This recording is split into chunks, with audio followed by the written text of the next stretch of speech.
മാഹിയിലെ petrol പമ്പുകാർക്കാണ്. കാരണം കേരളത്തെ അപേക്ഷിച്ച് 14 രൂപ 40 പൈസയുടെ വ്യത്യാസമാണ് മാഹിയിൽ ഇന്ധനത്തിനുള്ളത്.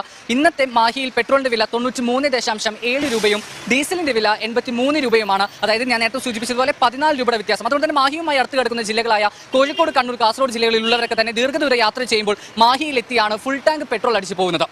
വീട്ടിൽ പോകുന്ന സമയത്ത് മാഹി വന്നിട്ട് പെട്രോൾ ഫില്ല് ചെയ്തിട്ടാണ് പോകാറ്. കാരണം ഒരു 13 റുപ്പീസിന് ഡിഫറൻസ് ഉണ്ട്. വളരെ നമുക്ക് ഹെൽപ്ഫുള്ളാണ്. കാരണം നമ്മൾ ഒരു തലശ്ശേരി മാഹി നോക്കുമ്പോൾ ഓൺലി 3-4 കിലോമീറ്ററിൻ്റെ ഡിഫറൻസ് മാത്രമേ ഉള്ളൂ. പക്ഷേ 13 റുപ്പീസാണ് ഡിഫറൻസ്. അപ്പോൾ എല്ലാ തവണ വീട്ടിൽ പോകുന്ന സമയത്തും മാഹിയിൽ വന്നിട്ട് പെട്രോൾ ഫില്ല് ചെയ്തിട്ടാണ് പോകാറ്. ഫുൾ ടാങ്ക് അടിച്ചിട്ടാണ് പോകാറ്. ഇവിടുന്ന് പെട്രോൾ അടിക്കുമ്പോൾ നമുക്ക് 2 രൂപ 15 രൂപ ലാഭം കിട്ടും. അത് നല്ലൊരു കിട്ടലല്ലേ. അപ്പോൾ നമ്മൾ അവിടുന്ന് മലപ്പുറം ഭാഗത്ത് ഇവിടെ വന്നിട്ട് അടിക്കാൻ പറ്റുന്ന അടിച്ചു പോകും. അതിന് അത്രയും ജനദ്രോഹം ചെയ്യുന്നത്.